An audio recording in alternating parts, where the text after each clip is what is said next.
तुमचं नाव आणि पत्ता सांगा. नाव प्रभाकर पाटील, गाव रेंदाळ, तालुका हातकणंगले, जिल्हा कोल्हापूर. किती मशीनचा गोटा आहे? आत्ता एक 70 मशीनचा गोटा आहे. या मशीनसाठी तुम्ही मुक्त गोटा केला आहे? हो, केला आहे ना. या मुक्त गोट्याचा अवलंब कसा केला, म्हणजे कसली निवड केली? मुक्त गोट्यामध्ये जी म्हैस आता दुधाची ते बांधली जाते आणि ज्या म्हैशी गाभण आहेत, ज्यांनी दूध बंद केलेलं आहे, अशा म्हशींसाठी मुक्त गोटा केलेला आहे. त्यांना फक्त 1 टाईम चारा, 2 टाईम चारा दिला आणि हायसं मुक्त सोडून दिलं तर त्यांना पाण्याची सिस्टीम ऑटोमॅटिक मुक्त गोट्यामध्ये केलेली आहे. त्यामुळे त्यांना शेण वगैरे काही काढावं लागत नाही, काही नाही. पावसाळ्यातल्या या मुक्त गोट्याचं नियोजन कसं करतात? पावसाळ्यामध्ये कसं आहे, त्यांना वर हे आहे, पत्र्याचं शेड असल्यामुळे ते बसू शकतात आणि जे रिकामं जागा आहे ह्यामध्ये काय पावसाळ्यामध्ये जात नाहीत. आता हरियाणातील तुम्ही हिमोरा म्हशी आणले, आपल्या वातावरणात हे सूट होते का?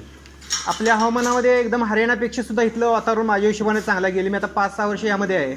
पण हरियाणातलं वातावरण कसं आहे, जास्त उष्णता आहे आणि जास्त थंडी आहे. पण ह्या ठिकाणी आपलं वातावरण बघितलं तर जास्त थंडी बी नाही आणि जास्त उन्हाळा नाही आहे. त्यामुळं हे हवामान अतिशय सूट झालेलं आहे आणि चांगल्या पद्धतीने इथं जनावर आपल्या इथं दूध द्यायला लागलेले आहे. जनावरांचा गोटा कसा असावा? जनावरांचा गोठा हा हवेशीर असला पाहिजे. मुक्त पद्धतीनं वारं चेंज झालं पाहिजे, वारं आलं पाहिजे, वारं गेलं पाहिजे, अशा पद्धतीनं आहे. वास दमट राहिला नसला पाहिजे. तर अशा बंदिस्त गोठा असला तर त्याच्या भिंती वगैरे नसल्या पाहिजे. फक्त म्हणजे गव्हाणी वगैरे असली पाहिजे, बंदिस्त असली पाहिजे, पण हवा खुलली पाहिजे. तुमचे जे म्हशी आहेत ते हरियाणातून तुम्ही आहेत आणले, हां, तर तुम्ही आमच्या शेतकऱ्यांना विकू शकताय?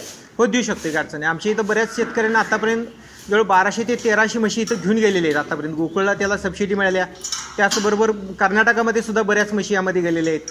आमचे शेतकरी म्हणून तुमच्याकडून म्हशी घेण्यासाठी म्हणजे काय करावं लागेल? त्यांनी येऊन इथं चॉईस करून त्यांनी 2, 3, 4 टाईम त्याचं दूध बघू शकतात. दूध मोजून पहिल्या वेताची, दुसऱ्या वेताची, तिसऱ्या वेताची अशा त्यांना म्हशी मिळू शकतात अगदी योग्य रेटमध्ये. त्या जनावराचा म्हणजे तुमच्या म्हशींच्या चाराचं कसं नियोजन आहे? किती देतात? चारा आम्ही 2 टाईम देतो. ओला असेल तरी सकाळी 10 किलो, संध्याकाळी 10 किलो ओला चारा जाते. सुका चारा कंटिन्यू असेल तर 4-4.5 किलो सकाळी, 4-4.5 किलो संध्याकाळी, असं 2 टाईम सुक्या चारावर चालते. या म्हशींच्या दुधाचं मार्केटिंग कसं करतात? ह्याला आमचं हनुमान डेअरी फार्म म्हणून स्वतःचं गावात एक 10x10ची खोली आहे. त्यामध्ये आमचं सकाळची सगळी विक्री होते आणि संध्याकाळची एक आमचे मित्र आहेत हुपरीमध्ये, ते सगळेच संध्याकाळचं दूध घेऊन जातात. असं एक 400 लिटरचं संकलन टोटली आमचं कंट्रोल होतं. एक म्हैस तुमची साधारणपणे किती दूध देते? एक मग सरासरी 20-21 लिटर वरती आहे. एवढं कसं काय दिली जास्त? तशी मोठी म्हैस बी आहे, जवळजवळ 2.25 लाख रुपयाची म्हैस आहे ती. मला एक म्हणायचं होतं की आपल्या ज्या पंढरपुरी म्हणजे जे आपल्या भागातल्या ज्या म्हशी त्या कमी दूध देतात, ही जास्त दूध देतात, यावर तुमचं काय सांगायचं? ह्यात तसं बघितलं तरी ह्यांचा भाकड काळ बी कमी आहे. दुधाचा काळ जर बघितला तरी जास्तीत जास्त 5 ते 6 महिने फुल्ल दूध देतात. एखादी म्हैस 14 लिटर असू दे, 15 असू दे, 20 असू दे, तर कंटिन्यू 5 महिने ह्या ते 6 महिन्यात कंटिन्यू ह्यासुद्धा दूध देतात. आपल्या इकडली पंढरपुरी असू दे, आपली गावठी म्हैस असू दे, त्यांचा भाकड काळ भरपूर आहे, यांना भाकड काळ कमी आहे. मुरा म्हैस जर आपल्याला खरेदी करायची असेल तर कशी करावी आणि त्याचं मार्गदर्शन तुम्ही सांगू शकता? हो, सांगू शकतो. मुरा म्हस ही ॲक्च्युली बघत असताना त्याची पुढच्या 2 सडातनं दूध किती येते, पाठीमीला 2 सडातनं दूध किती येते, त्या दोन्ही सडांच्या मध्ये काय अंतर आहे. त्याचबरोबर दूध त्यांचं पुढच्या 2 सडातलं दूध जर आपण लक्षात घेतलं, बाबा एक 3 लिटर दूध असेल तर 100% ती म्हैस जवळजवळ 15 लिटरच्या पुढे होऊ शकते. पुढच्या 2 सडातनं दूध हे 3 लिटर जर आले तर ती म्हैस 15 लिटरपर्यंत देऊ शकते. साधारणपणे म्हशीचं काय दर आहे? म्हशीचं दर हे पहिला पाडी जर घेतली 2.5-3 वर्षाची असते तर तिची रेंज 70,000 ते 75,000 रुपये, 80,000 रुपये हरियाणामध्ये येऊ शकते. त्याचा परत येणारा ट्रान्सफर खर्च तेवढा इथं बसू शकतो शेतकऱ्यांना. म्हैस घेताना म्हणजे आपण बाजारात घेतली तर कशी फसवणूक होऊ शकते आपल्याला? बाजारात हे लोक दूध तटवून आणतात आणि बाजारात दूध तटवून आणलेली म्हस ही गॅरंटी नसते की ती लात मारते काय, त्याच्यात 4 थानातनं सगळे चांगले आहेत काय, सड आहेत काय, किंवा तिचं अंग बाहेर येते काय, ओवाळते काय, उकाळते काय, हे सगळं काही बाजारामध्ये माहीत नसते. पण इथं मात्र व्यक्ती ते थांबून बघून घेऊ शकतो आणि आम्ही देणाऱ्या गिराकाला गॅरंटी देऊन देतोय की जी म्हस काय खराब लागली तर ती रिटर्न आम्ही घेऊ शकतो. या दूध व्यवसायातून तुम्हाला किती नफा मिळतो? माझं तर दररोजचं संकलन भेटलं तर 400 लिटर आहे. आज जो 54 रुपये दर आहे, 21,600 रुपयेचं डेली दुधाचं माझं इथं चालू आहे. त्याचा खर्च बघितला तरी माझा अंदाज आहे की सरकी पेंड आणि हरभरा काढला मिळून 5 रुपये दिवसाला तो खर्च होते आणि चारा 4,000 रुपयेचा, बाह्यांचा पगार 1,600 रुपये आणि इतर खर्च 1,000 रुपये, असं टोटल 11,500 रुपये हा दिवसाला खर्च होऊ शकते. त्या माध्यमातून सरासरी 6,48,000 रुपये दुधाचे पैसे होतात माझे सरासरी आता सध्या. सगळं वजावकी जर केली तर 3-3.5 लाख रुपये नेट निव्वळ नफा आहे आता माझे. किती दिवसात होतो? हो, 1 महिन्यामध्ये 30 दिवसातला आहे. एवढा होऊ शकतो का? एवढा होऊ शकतो. हे किती म्हणजे म्हशीचा तुम्हाला एवढा फायदा? ह्यामध्ये 70 म्हशी आहेत, पण माझ्या काही ह्यामध्ये पहिला रू रेडे आहेत, आता व्यायला झालेले आहेत, काही ह्यामध्ये गाभण आहेत. असं म्हणजे गाभण अधिक दूध ह्या सगळ्या माध्यमातून तेवढं होते. गाभण काळ कसा असतो?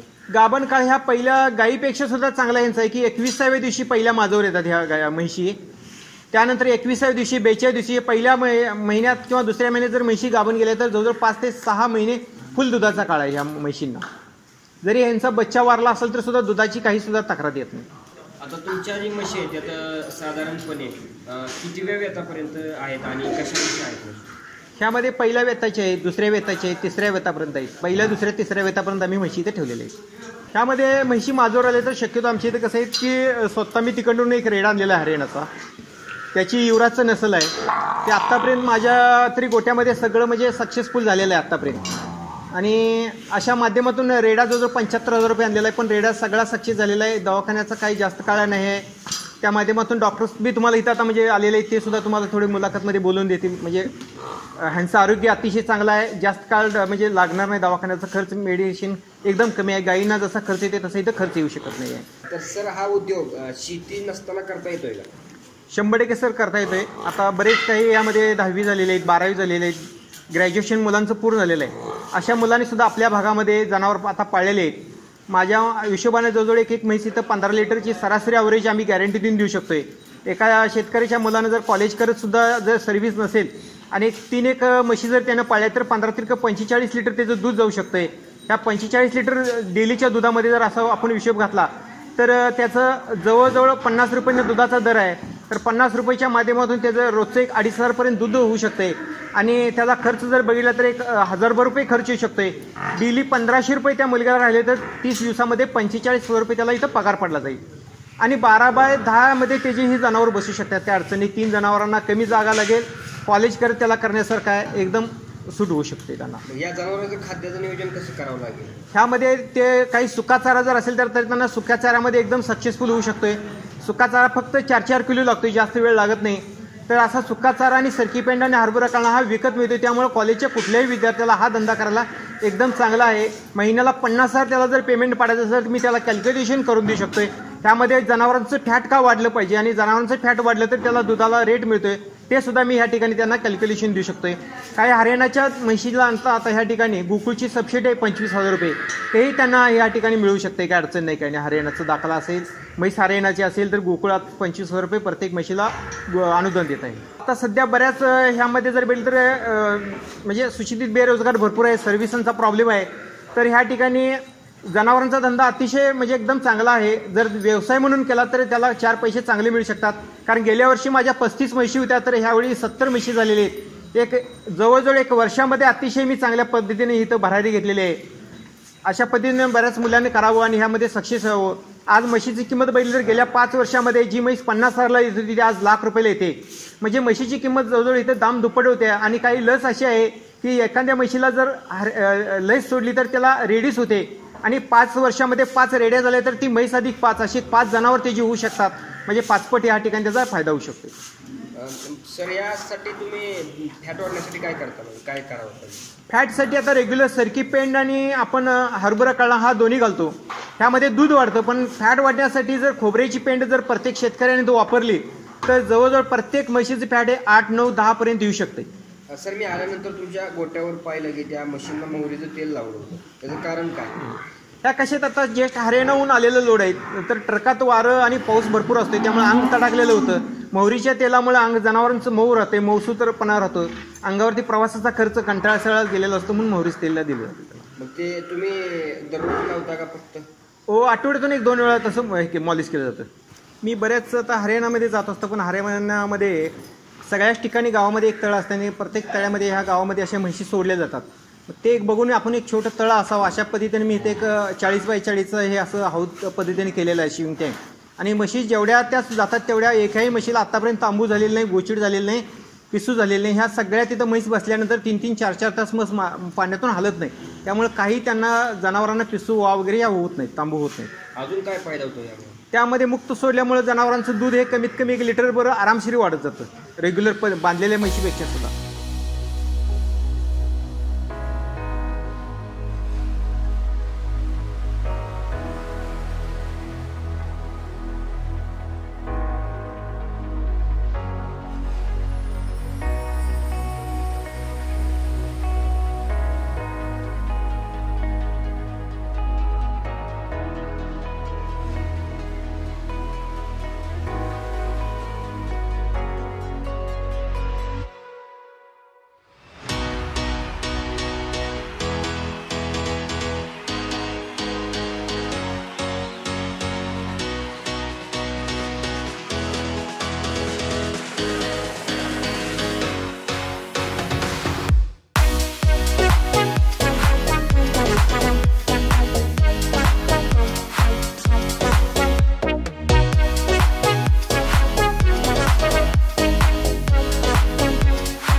चव्हाण डेअरी फार्म आहे यांचे फॅमिली डॉक्टर म्हणजे यांच्या जनावरांचा जो फॅमिली डॉक्टर आहे तरावनाचा, तो त्यांचे आपण मुलाखत पाहूया.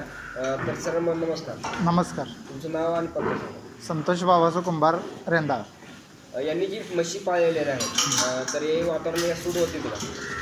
हां, वातावरणाचं इकडं काही त्यांना काय म्हणजे काही अडचण नाही आणि इथल्या हवामानाला सूट होतात. रेंदाळमध्ये पहिल्यांदाच एवढा मोठा गोठा म्हणजे आमच्या भागातला पहिल्यांदाच एवढा मुक्त गोठा, स्विमिंग टँक वगैरे पहिल्यांदाच एवढ्या भागात कोल्हापूर जिल्ह्यात म्हटलं तर पहिल्यांदाच असं तयार झालेला गोठा आहे हा. आणि व्यवस्थापन वगैरे सगळं एक नंबर आहे इथं. आरोग्याचं नियोजन कसं असतं? आरोग्याचं काय, रोज इथं 2 वेळा जनावर धुतले जातात. गोठा स्वच्छ असतो. मॅट वगैरे सगळं असल्यामुळे गोठ्यात मस्टर्डेस हे ते प्रॉब्लेम कमी प्रमाणात आहेत. फॅट वाढीसाठी काय केलं पाहिजे? फॅट वाढीसाठी वाळीवरणी तर दिवसातून 2 वेळा पडते आणि मिनरल मिक्सचर मिनपा गोल्ड रोज 50 ग्रॅम, सकाळी 50 ग्रॅम, संध्याकाळी 50 ग्रॅम नियमितपणे चालू असते. मिनरल मिक्सचरमुळे दुधाची जी लेवल असते ती पहिले 90 दिवस टिकून राहते आणि फॅट वाढीसाठी पण त्याची भरपूर मदत होते. गाभण जाण्यासाठी काय मिनरल मिक्सचर आपण रोज 50 ग्रॅम, सकाळी 50 ग्रॅम, संध्याकाळी 50 ग्रॅम घालतो. त्यामुळं नेहमी ते व्याल्यानंतर 21 दिवसानंतर माझ्यावर येते. त्याच्यानंतर मग भरवल्यानंतर गाभण पण राहिलेलं म्हणजे बऱ्याच म्हशी 1-2 सिमेंट दिल्यानंतर गाभण राहिलेले आहेत सगळे इथल्या.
नवीन व्हिडिओज पाहण्यासाठी आपल्या ग्रेट महाराष्ट्र यूट्यूब चॅनलला सबस्क्राईब करा.